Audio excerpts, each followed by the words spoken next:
또한 우리를 위하여 기도하되 하나님이 전도할 문을 우리에게 열어주사 그리스도의 비밀을 말하게 하시기를 구하라. 내가 이것을 인하여 매임을 당하였노라. 갈라디아서 6장 8절에서 9절입니다. 자기의 육체를 위하여 심는 자는 육체로부터 썩어진 것을 거두고 성령을 위하여 심는 자는 성령으로부터 거두리라. 우리가 선을 행하되 낙심하지 말지니 피곤하지 아니하면 때가 이름에 거두리라. 이 시간엔 우리 특별 초청 강사 우리 이동인 목사님을 오늘 모시겠습니다. 이동인 목사님은 중국과 네팔 선교 하시다가 지난번에 우리 교회에 등록하시고 우리 바나바 선교 회원으로 지금 교회를 봉사하고 계십니다. 오늘 우리가 이동인 목사님께 말씀하실 때에 아주 은혜 받는 시간이 되기를 바랍니다.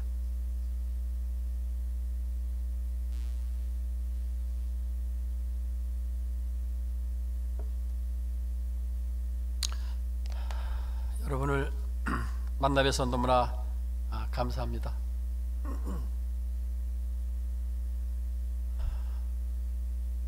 제가 9시 설교 때 설교를 했지만 또 여러분들을 이렇게 뵈니까 마음이 더 두근대고 참 많이 힘이 듭니다. 혹시 제가 조금 이렇게 어색하더라도 여러분들 이해해 주시기 바랍니다. 이렇게 정말 맥클린 한인 장로교회에 저희들이 오게 하시고 또 여러분들과 한 마음으로 신앙생활을 하게 하시고 또 깊은 교제를 나눌 수 있도록 인도하시니 너무나 감사합니다. 특별히 오늘 이 시간에 우리 고 목사님 휴가 때문에 제가 이 단에 서게 됐는데 너무나 감사드리고요. 여러분들이 좋은 기회가 될 수 있기를 간절히 바랍니다. 제가 여기 와서 이렇게 지내보니까 우리 고영곤 목사님의 말씀이 참 달고 아주 맛이 있는 그러한 쌀밥의 그러한 맛을 저희들이 항상 느낍니다. 그런데 여러분들 다 참석은 하지 않았지만 지난 수요일에는 우리 바나바 헌신 예배 때 우리 김희명 성교사님께서 말씀하셨는데 완전히 이거는 또 찰밥을 저희들이 먹는 것 같았어요. 그래서 마음들이 굉장히 두근두근하고 아주 쫄깃쫄깃한 그러한 감동을 받았던 그런 말씀을 저희가 들었습니다. 그래서 저는 또 그러면 오늘 또 어떻게 말씀을 드려야 되나 라고 생각하다가 이번에는 좀 색다른 맛의 말씀을 드려야 되겠구나 해서 오곡밥을 지었습니다. 오곡밥에는 여러 가지 또 음식들이 곡식들이 들어있는 그러한 오곡밥을 여러분들 드시면서 귀한 감동이 있기를 간절히 바랍니다. 네.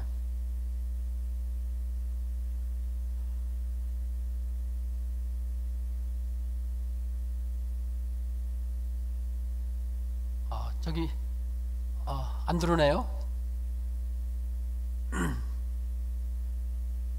네, 제가 오늘 여러분들과 함께 나눌 거는 좀 전에 봤지만은 전도할 문을 열어주시고 복 주시는 하나님이라는 제목으로 여러분들께 말씀을 드립니다.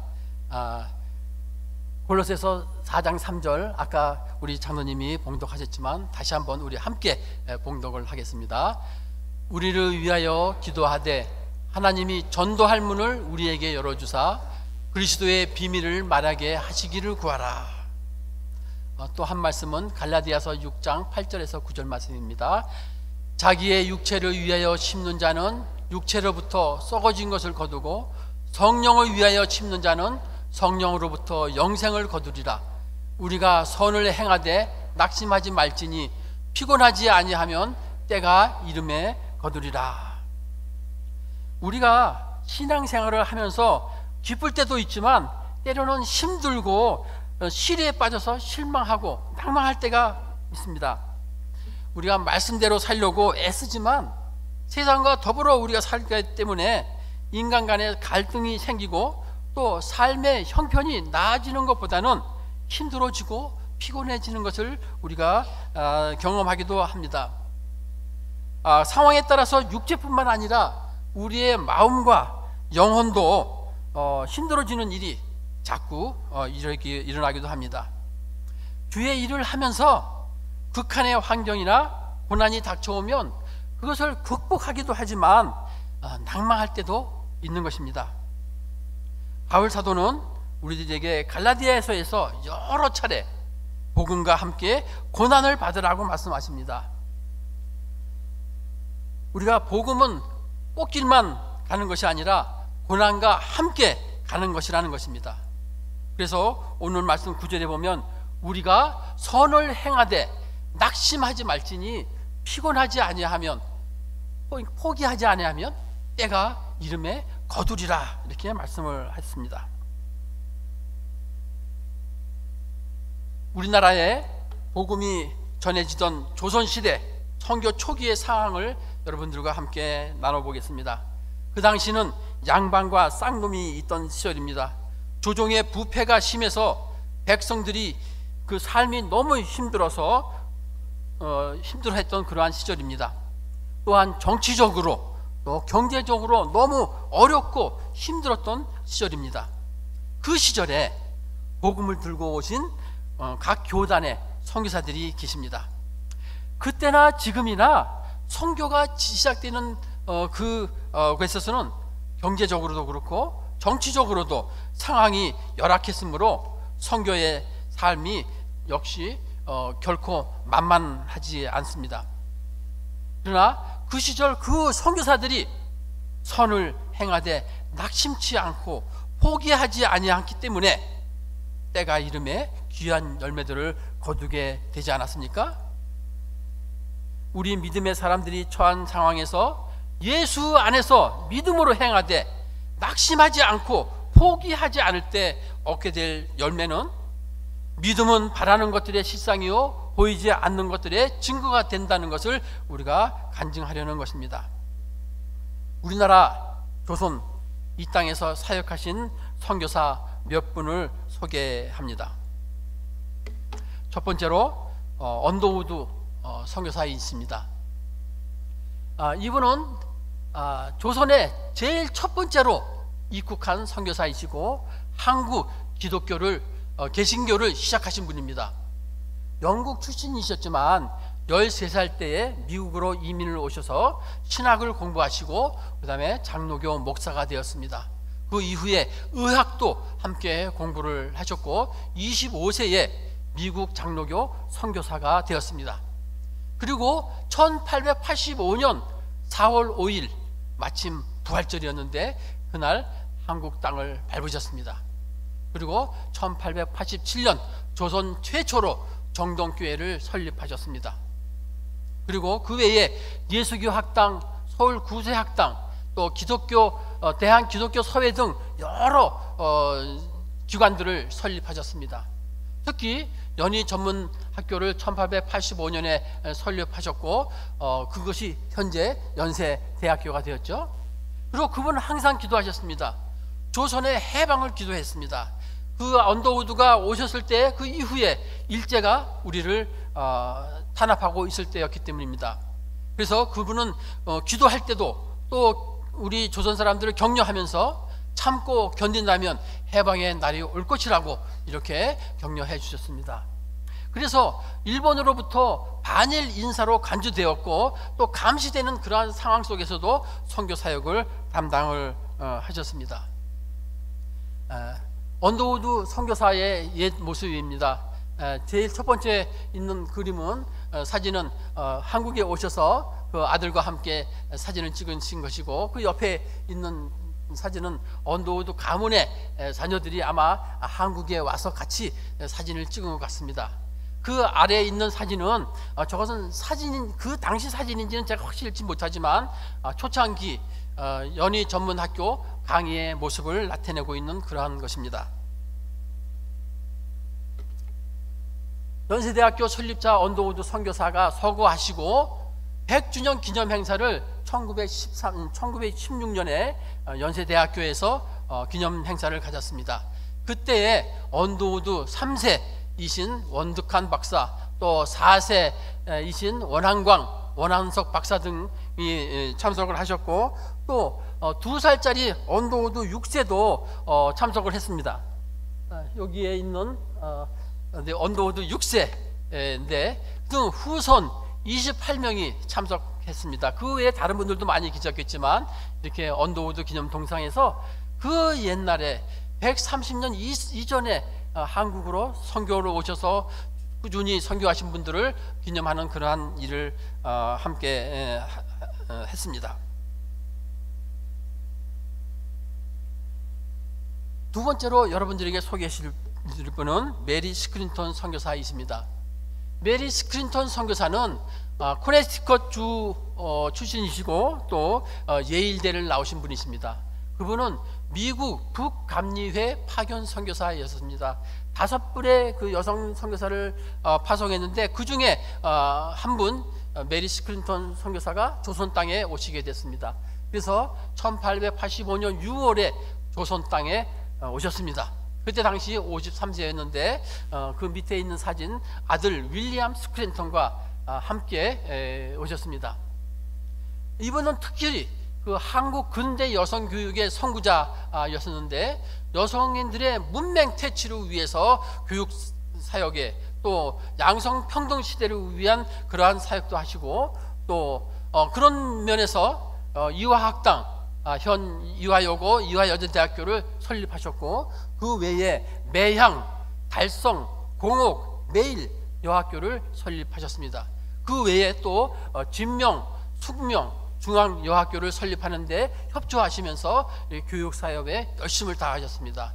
그리고 아들과 함께 한국 최초의 여성병원 보구여관이라는 그 병원도 세우시고, 또 그 외에 여러 병원들을 돕고 또 교회도 도왔습니다. 그분은 항상 기도할 때 나는 내 민족 바로 한국인에게 가서 그들과 함께 살고 싶다라고, 살겠다라고 이렇게 말씀하시면서 기도하셨습니다. 그래서 결국은 돌아가시면서 서울에 있는 그 제2한강경 옆에 있는 양화진 선교사 묘지에 지금 안장돼 계십니다. 여기 이제 이화여자대학교 배지가 있는데요. 그 배지가 왜 저런 그 성 같은 그림이 있는가라고 했더니 나중에 보니까 여기 보면 그 옆에 윗사진 보면 스크린턴 선교사님이 여기 계시고, 거기에 또 다른 그 우리 여학생들이 같이 공부하고 있는데, 최초는 2명의 여학생이 시작을 했지만 어느 정도 시간이 지나고 학생들이 모였던 것 같습니다. 이 학생들이 처음에 그 이화학당을 들어갔던 그 건물이 바로 이러한 건물입니다. 이 건물 보면 위에 있는 건물 마찬가지죠. 그 다음에 아래에 이렇게 개울이 흐르는 그러한 곳에서 이화학당이 시작이 됐기 때문에 아마 이화학당 배지가 대학교 배지가 저렇게 된 것 같습니다. 자, 이것은 이화여자대학교 강당에서 지금 예배를 드리는 모습인데, 저기 가운데 계신 분은 제가 누군지는 모르겠습니다. 그러나 저렇게 그 2명으로 시작한 이화학당의 시작이 이와 같이 아주 엄청난 숫자로 성장이 된 것을 우리가 볼 수 있습니다. 2018년 현재 이화여자대학교 졸업생이 22만 7,058명으로 집계 되었고, 또 아까 말씀드렸던 그 연희대학교 전문학교, 연세대학교 학위 수요자가 2019년 현재 32만 9,985명. 이렇게 아주 작게 시작한 교육 사역들, 선교 사역들이 이렇게 엄청난 숫자로 발전했습니다. 그래서 그분들이 한국과 세계 발전과 기독교인의 삶을 위해서 헌신하고 성장하고 있는 것을 우리가 볼 수가 있는 것입니다. 전도의 문, 선교의 문이 열려서 이렇게 풍성한 열매를 볼 수 있게 된다는 것입니다. 1985년 6월 그 더운 여름에 낯선 조선이라는 땅에 첫 발을 내딛었던 스크랜턴 선교사 자신은 물론이요, 세계 지도에서 어디에 붙어 있는지도 모르는 조선이라는 곳으로 53세의 그 여인을 파송한 모교회의 성도들의 마음을 생각해 봅니다. 오직 복음을 전하겠다는 결단과 기도로 파송하고 또 파송받은 그들이었습니다. 열악한 선교지에서의 구차한 삶, 언어도 어눌하지요, 또 환경도 좋지 않지요, 또 음식이나 화장실, 특별히 우리 여기 아프리카나 동남아시아나 중국이나 선교에 가면 가장 문제되는 것 중에 하나가 음식과 화장실 문제인데요. 화장실, 그 문짝도 없는 화장실, 아래 그냥 그 문이 다 보이는 그런 데서 선교를 시작하는 그러한 구차한 삶 속에 생각지도 못한 환경과 관습을 체험하면서 어렵게 일상생활들이 꾸려졌을 것입니다. 또한 전도를 위한 그 복음 사역 역시 결코 쉬운 일이 아니었을 것입니다. 그러나 이역만리 불모지에서 일어나는 모든 상황들을 본국에 있는 그 코네티컷 주의 파송교회에 일일이 보고할 수도 없었을 것입니다. 그렇게 뜨문뜨문 전해진 선교 편지로 조선의 상황이 일부 전해졌을 뿐입니다. 그렇게 수십 년이 지나고 세대가 지나면서 잊혀져가는 한 사람의 선교사 메리 스크랜턴이 되지 않았을까 생각을 합니다. 그런데 지금으로부터 한 5년여 전에 미국에 거주하는 이화대학교 졸업생들이 스크랜턴 선교사의 파송교회를 수문하여서 찾아냈고 또 합창단을 만들어서 그 교회를 방문하였다고 합니다. 스크랜턴 여사를 파송한 이후 130년이 지난 후에 스크랜턴 여사가 시작한 이화학당의 후손 이화대학교 졸업생들과의 만남이었으니 얼마나 감격하고 은혜가 있었겠습니까? 당시 그 파송교회는 연륜이 많은 분들이 대부분이었고 이제 예배당 역시 많은 낡은 부분들이 많이 눈에 띄었다고 합니다. 찬양으로 한국으로 스크랜턴 여사를 파송해 주신 하나님께 감사를 드리고 또 파송교회에 지나온 모든 성도들에게 감사하였다고 합니다. 그리고 예배당의 넓은 부분을 수리할 수 있도록 3만 불을 헌금하였다고 합니다. 한 사람의 선교사를 통해서 시작되고 전해진 하나님의 사랑과 예수 그리스도의 복음 전파로 인하여서 그 열매가 얼마나 풍성한지 23만 명 이상의 졸업생들이 영적으로 세상적으로 세계의 주요 인재들이 되고 있다는 그 선교 열매를 확인하게 되는 한 귀한 간증의 시간이었다고 합니다.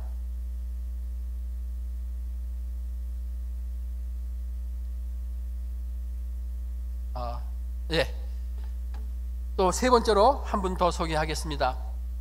제이콥 무야곱 선교사입니다. 이분은 미국 남감주의 소속 선교사입니다. 그리고 1899년부터 1924년까지 25년간 한국에서 자전거로 전국 순회를 하면서 선교 사역을 담당하신 그러한 분이십니다. 이분을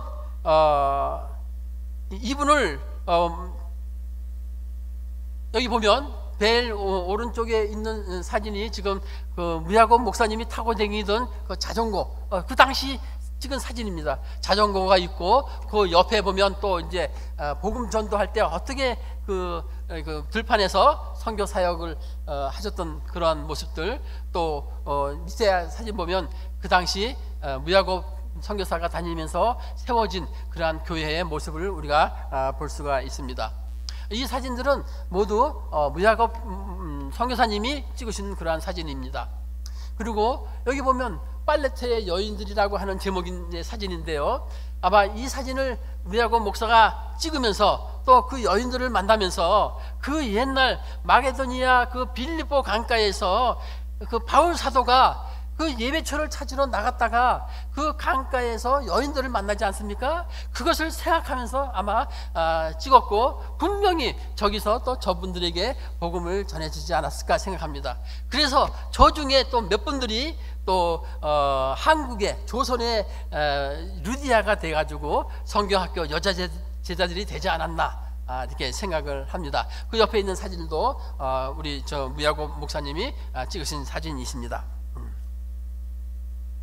자, 오늘 미국에서 무야곱 목사를 파송했던 노스캐롤리나 주의 그 교회를 또 한번 생각해 보겠습니다.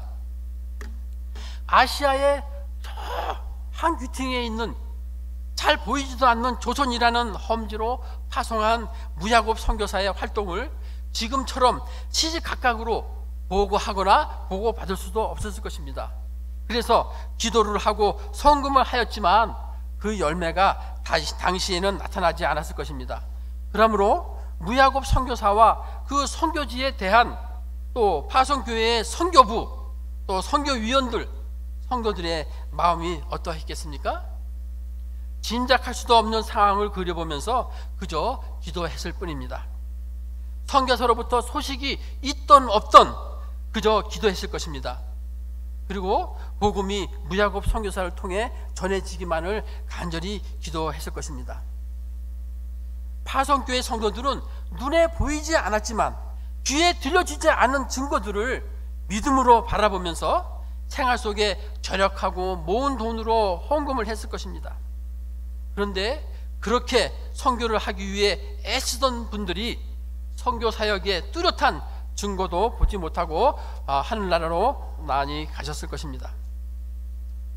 사랑하는 성도 여러분, 지금의 한국교회 그리고 우리 맥클린 한인 장로교회가 그렇게 믿음으로 행하되 선을 행하되 낙심하지 않고 포기하지 않았던 그런 선교사들과 그들을 파송한 성도들 덕분에 이 자리에 있음을 다시 한번 확인하며 감사하지 않을 수가 없습니다. 그렇기 때문에 우리도 선교 사역을 계속해야 합니다. 당장 눈에 보이지 않지만 장차 거두게 되는 열매의 풍성함을 우리는 바라보며 우리는 즐겨야 한다는 것입니다. 무야곱 선교사는 일제시대 전부터 한국에서 복음을 전파해 왔습니다. 그 당시는 지금처럼 교회당에 번듯이 있고 조직이 있고 그런 시절이 아니었습니다. 인적이 드문 마을 한 구석에 그 초가 가옥을 구입해서 예배처럼 모이고 또 성경 공부를 하고 또 작은 소그룹 모임을 갖고 그렇게 했을 것입니다. 그러나 그런 오두막에서 복음을 전하고 또 세례 문답을 시키면서 여러 제자들을 섬겼을 것입니다. 또 동네 개울가에서 세례를 베풀고 또 이렇게 했을 것입니다. 무야곱 선교사가 자전거로 조선 전국을 돌며 복음을 전했는데 황해도 개성 북부 지역에 산포막 교회를 가게 됩니다. 거기 머물면서 전도하고 복음을 전하게 됐습니다. 이 산포막 교회는 1901년에 조선 남감리관에서 세운 교회인데 윤치호 박사가 설립을 했다고 기록되어 있습니다. 그리고 미국 남감리회 콜리어 선교사, 한국 이름으로는 고용복 선교사인데 그분이 개성에 정착한 후에 개성 산지현 지역에 인삼을 저장하던 헛간을 매입해서 선교 기지로 사용한 교회입니다. 인삼을 저장하던 헛간, 산포막, 그래서 산포막 교회가 됐는데 그 교회는 개성 북부 감리교회, 개성에서 가장 그 당시 컸던 개성 북부 감리교회의 모교회가 된 것입니다. 그런데 전국 자전거 순행 복음 전도하던 무야곱 선교사가 산포막 교회에서 세례 문답 공부시키고 또 세례를 줬다고 말씀드렸는데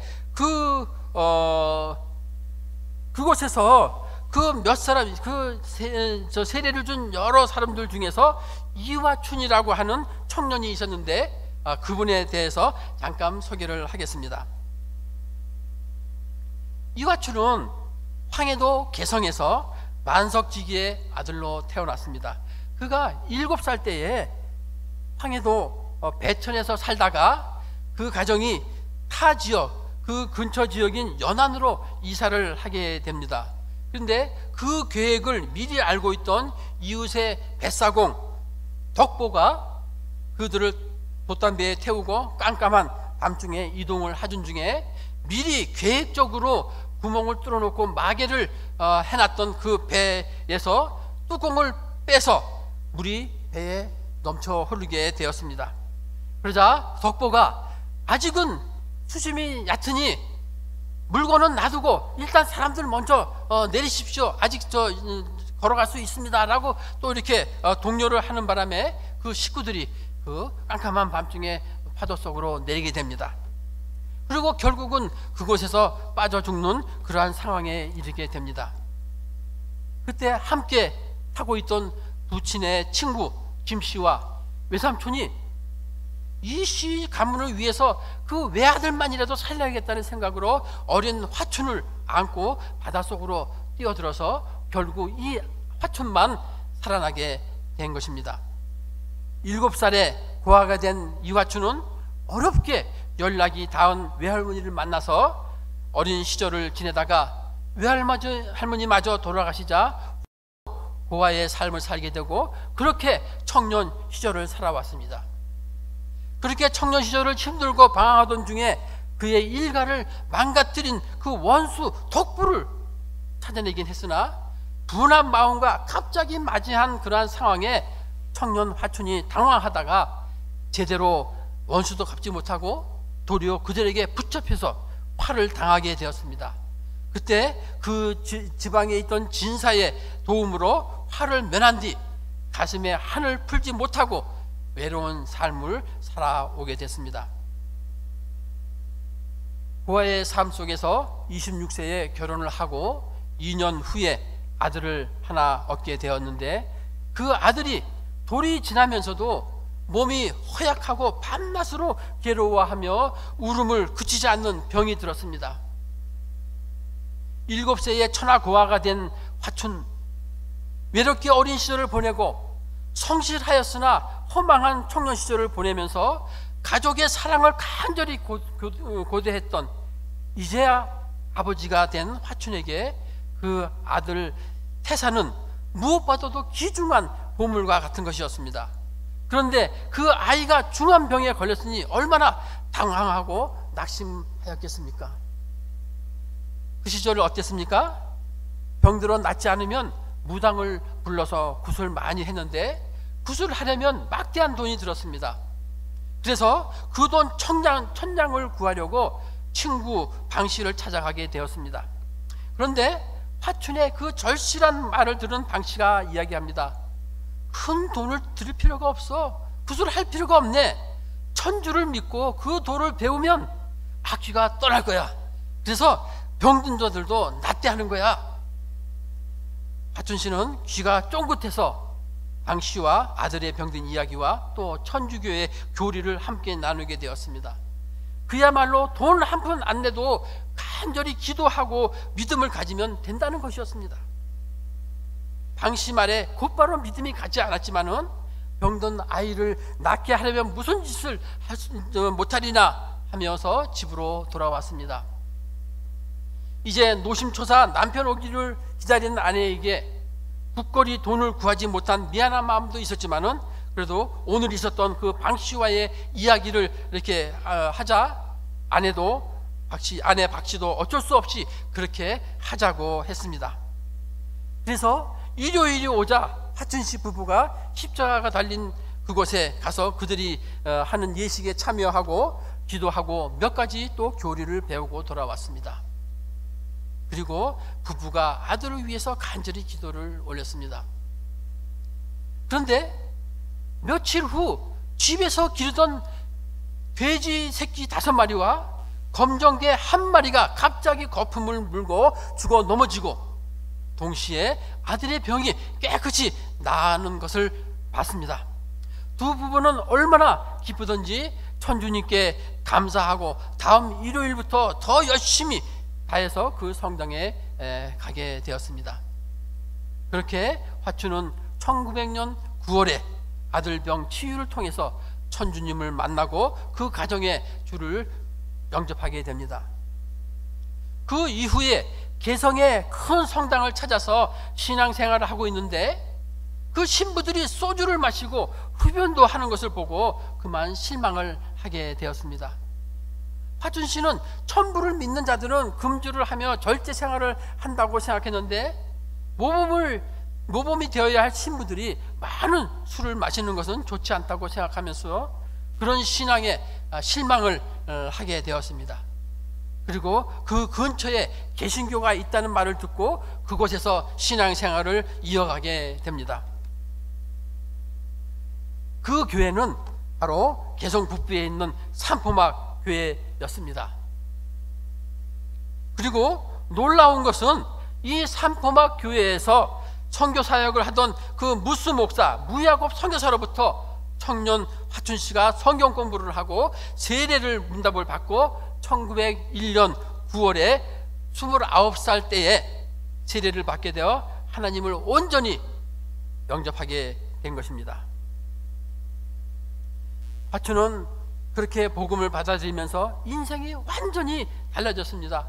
원수를 갚는 일도 더 이상 마음에 없었고 자기 가정에 화평을 가져다준 복음을 전하는 일을 즐거이 시작을 했습니다. 그 뒤에 화춘은 복음서를 파는 매서인을 거쳐서 집사가 되고 개성의 호수돈 여학교를 설립하는 데 일조하고 또 개성과 그 당시 서울인 경성에서 목회를 하다가 만주 북간도 현재 중국 연변 자치주인데 북간도로 선교를 가게 됩니다. 이는 한국 선교사 역사에서 공식적인 첫 번째 외국 선교사 파송 선교사가 됐습니다. 그래서 북간도 용정에서 선교 사역을 담당하게 되었습니다. 한국 컴퓨터 선교회 자료에 의하면 한국 선교사 연표에 보면은 제일 첫 번째로 한국에서 공식적으로 파송된 분은 장로교 총회에서 이기풍 목사를 제주도로 파송한 것입니다. 그리고 두 번째로는 1908년에 남감리회 만주 선교 시작으로 이화춘 목사를 북간도 선교사로 파송한 것입니다. 그래서 공식적인 첫 외국 파송 선교사로서 북간도 용종으로 이화춘 목사가 파송되었다고 생각을 합니다.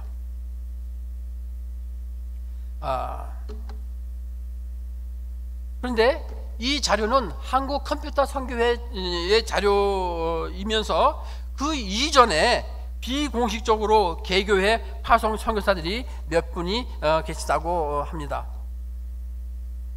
이렇게 만주 북간도 용정에서 선교 사역 중에 미국과 캐나다와 영국 등 기독교 교단의 선교지 분할 정책에 따라서 북간도 지역이 캐나다 장로교회가 관할하게 되므로 이화춘은 1년 후 조선으로 다시 돌아오게 되었습니다.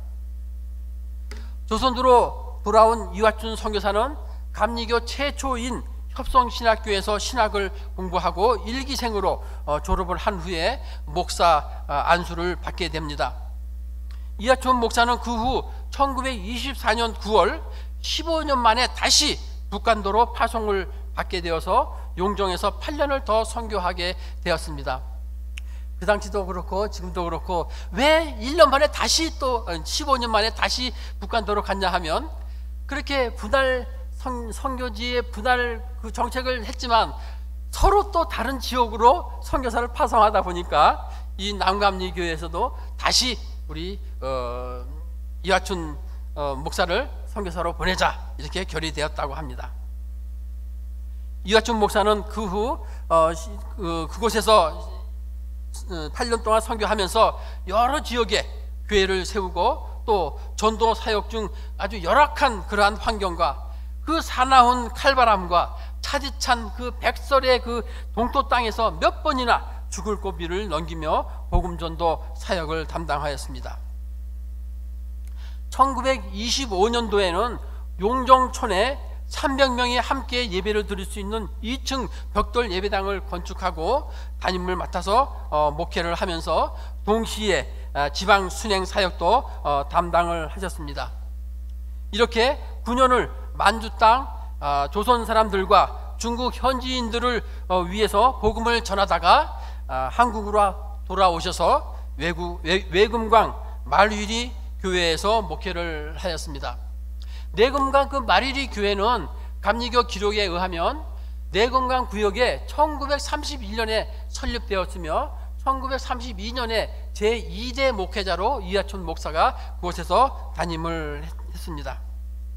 또한 마리리라는 뜻은 끝말자와 빛날 휘자를 쓴 것입니다. 신라 마지막 왕 경순왕의 아들 마이태자가 그곳에서 이름을 떨친 곳이라고 해서 이렇게 말휘리라고 했는데, 그곳에 교회를 세우고 이화춘 목사가 제2대 목회자로 사역을 담당하셨습니다. 그 이후에 또 한국으로 오셔서 조선으로 오셔서 병원 원목, 또 서울에서 영등포 중앙교회 등에서 목회를 하셨습니다.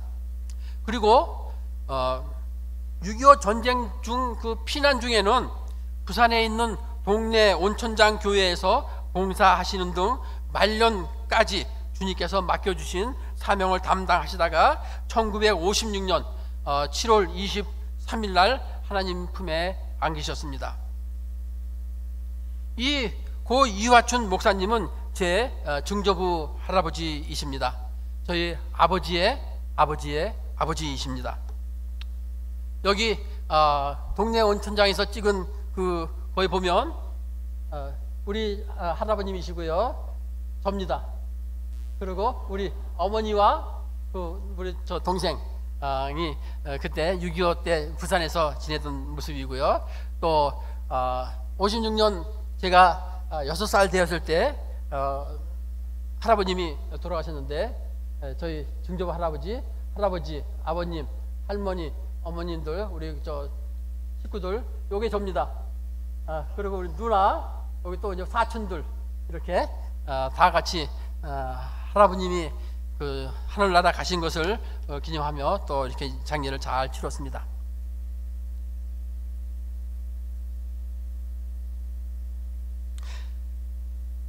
고 이화춘 목사님에게는 세 아들이 있었습니다. 여기 세 아들이 있는데, 저 모자 쓴 제일 큰 아들이 바로 병들어서 예수님을 영접함으로 병나음 받은 큰 아들 이태산입니다. 저희 할아버지. 이게 막 지나갔습니다.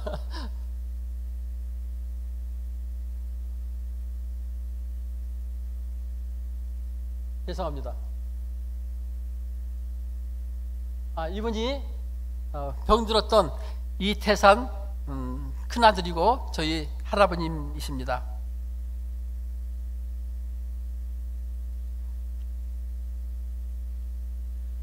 이태산 장로님, 저희 할아버지는 그 아버지의 믿음을 따라서 예수를 믿고 성결신학교 서울 신대의 전신이죠, 졸업을 하시고 영등포 도림동에서 목회를 하시기는 했지만 중도에 그치시고 한의를 배워서 한의사가 되셨습니다.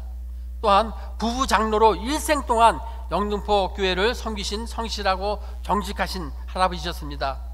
이태선 할아버님은 성품이 이삭과도 같았으며 목회를 끝까지 못한 것이 가슴 저 깊은 곳에 늘 아쉬움으로 갖고 계셨습니다.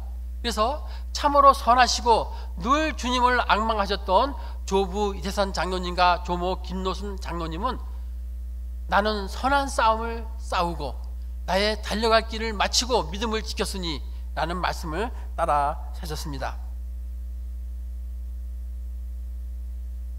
그리고 할아버지가 66세, 할머니가 67세 때 1965년에 의풍교회를 개척하셨습니다. 여기 의풍이라고 하는 것은 강원도와 경상북도와 충청북도가 만나는 3개 도가 만나는 그 지점인데 사주 산골 마을입니다. 충북 단양군 영축면 의풍리에 있는 것입니다. 의풍감리교회를 개척하셔서 헌신하시고 현재 개척교회가 54주년이 되었는데 지금도 우리 가정적으로 협력하고 있는 이렇게 교회입니다. 유아춘 목사님에게는 둘째 아들, 셋째 아들도 있었다고 말씀을 드렸죠. 부친이 목사요 선교사이셨지만은 그 두 사람은 예수님을 믿지 않았습니다. 같은 목사님의 아들이라도 예수를 구주로 받아들이지 않았는데 그것은 각 개인의 몫이었습니다. 둘째 아들은 일제시대에 자동차 수리 기술이 있어서 돈을 잘 벌었습니다. 그래서 그 당시에 유행했던 그 한량들이 유행했던 백바지에 백구두에 백모자를 쓰고 다니는 그러한 한량이었습니다. 돈도 많았고 세상 즐거움이 쌓여서 예수를 받아들일 마음이 없었다는 것입니다. 또 셋째 아들은 의사였고 아내는 일제시대 당시에 제천에서 여순경이었습니다. 그래서 의사와 순경으로 부와 권력을 누린 이들은 예수를 믿는 것이 아주 어리석게 보였던 모양이었습니다. 그러나 맏아들 이태산 할아버지는 이남 삼녀를 두었는데 믿음으로 그들을 공부시키고 양육하기에 너무 힘이 들었기 때문에 한의사로 여기저기 이사를 많이 다니시다가 6.25 전쟁 전에 영등포 노타리에 한의원을 여시고 병든 자들을 돌보면서 그 사역으로 하나님의 일을 하신다고 생각하시며 사랑으로 환자들을 대하셨습니다. 부부 장로님의 부친 이화충 목사님께서 담임하셨던 영등포 중앙교회를 섬기며 교인들에게나 자녀들에게 믿음의 본을 보이셨습니다. 이태산 할아버지의 자녀 이남 삼녀의 대를 포함하여 그 자녀들 중에는 목사도 많이 있었고 또 장로들도 비롯하여 많은 후손들이 주님의 교회를 섬기고 있고 또 사회에 헌신하는 모범이 되는 삶을 살아오고 있습니다. 특별히 증조부 이화춘 목사님께서 중국 땅에서 선교하신 1908년 이후 93년 만에 저희 2001년에 증손주 부부인 우리 부부가 또 중국을 향해 선교사가 되어서 지금까지 19년 동안 복음 선교의 일을 계속하고 있습니다. 좀 우리가 건너뛰었지만 세습 선교사가 되어서 얼마나 감사한지 모릅니다. 저 그림에 있는 사진은 동네에서 찍은 건데 우리 증조 할아버님 되게 접니다. 그리고 누님 우리 남동생입니다. 이렇게 저는 6살이 될 때까지 할아버님이 돌아가실 때까지 사랑을 많이 받으며 살아왔습니다. 선교는 여기도 선교하신 분들도 계시고 또 선교사님도 계시지만 선교를 해본 사람이 느낄 수 있는 하나님의 놀라운 은혜와 감사함을 갖게 됩니다. 그래서 그 은혜를 함께 나누기 위해서 또한 선교 편지도 있고 또 선교 보고도 하고 있는 것입니다. 고아 한 사람이 1900년에 하나님을 믿고 예수를 구주로 영접함으로 인해서 한 가정의 아브라함이 되신 이후에 119년이 지난 현재 이삭과 같은 큰 아들의 믿음의 자손 114명, 그 중에 11분이 소천하셨고 현재 103명이 생존해 있는데 모두가 예수를 믿는 믿음의 복을 받았습니다. 그리고 세상적인 복도 많이 받았습니다. 그러나 가장 중요한 것은 그 모두가 예수님을 믿는 그러한 기독교 가정이라는 것입니다. 그래서 우리 모든 가족들은 하나님께 감사를 하고 있습니다. 그러나 이화춘 할아버지의 둘째, 셋째 아들들도 자녀들을 생산하였지만은 둘째 아들의 가족들은 전쟁 중에 행방이 다 불명이 되었고 셋째 아들의 자손들은 각종 사고와 또한 자살과 또 병환 등으로 그 자손들의 맥이 벌써부터 끊어져 버리고 말았습니다. 하나님께서 말씀을 하셨습니다. 나 여호와 너희 하나님은 질투하는 하나님인즉 나를 미워하는 자의 죄를 갚되 아비로부터 아들에게로 3, 4대까지 이르게 하거니와 나를 사랑하고 내 계명을 지키는 자에게는 천대까지 은혜를 베푸느니라 라고 말씀하셨습니다. 우리 가정의 믿음의 역사를 보면서 구원은 철저히 개인적인 것임이 더 분명해졌습니다. 아버지가, 할아버지가 목사라서 또 장로라서 그의 배우자나 자녀들이나 형제들이 저절로 구원을 얻는 것이 아님을 체험하게 됩니다. 그러므로 우리는 자녀들에게 믿음을 갖도록 본을 보이고 양육을 해야 합니다. 부모에게 순종하는 자, 하나님께 순종하는 자가 만대에 이르는 복을 받는다는 성경은 말씀하고 있는 것입니다. 물질의 유산이 아니라 믿음의 유산이 하나님의 은혜요 축복받는 것임을 우리가 알아야 하는 것입니다. 사랑하는 성도 여러분, 말을 물가까지는 데려갈 수 있으나 물을 마시는 것은 말 자신이라고 합니다. 그리고 세상에서 가장 질긴 것이 고래의 심줄이라고 하는데, 그 고래의 심줄보다 더 질긴 것이 있다는데 바로 사람의 고집이라고 합니다. 자신의 자랑과 교만과 고집으로 주님의 은혜와 사랑을 멸시하고 무시한다면 그 결과는 아름다운 인생을 누리지 못한다는 것입니다. 그래서 여호수아는 이스라엘을 향하여 말씀합니다. 너희가 섬길 자를 오늘 택하라. 오직 나와 내 집은 여호와를 섬기겠노라 라고 선포합니다. 복음을 듣고 예수를 영접했다면서도 믿음에 굳건히 서지 못하고 또 세상과 교회 사이에서 갈팡질팡하고 있는 우리들을 향해서 하나님은 오늘도 말씀하십니다. 복음을 믿되 고난을 함께 받으며 선을 행하되 낙심하지 않고 포기하지 않으면 때가 될 때 그 성령의 열매를 볼 것이니라. 우리가 하나님이 열어주신 전도의 문, 바로 그 한 사람을 전도하면 그리스도의 비밀인 복음이 그로 인하여서 전달되어서 아름다운 신앙의 열매를 주렁주렁 이어 열리게 된다는 것입니다.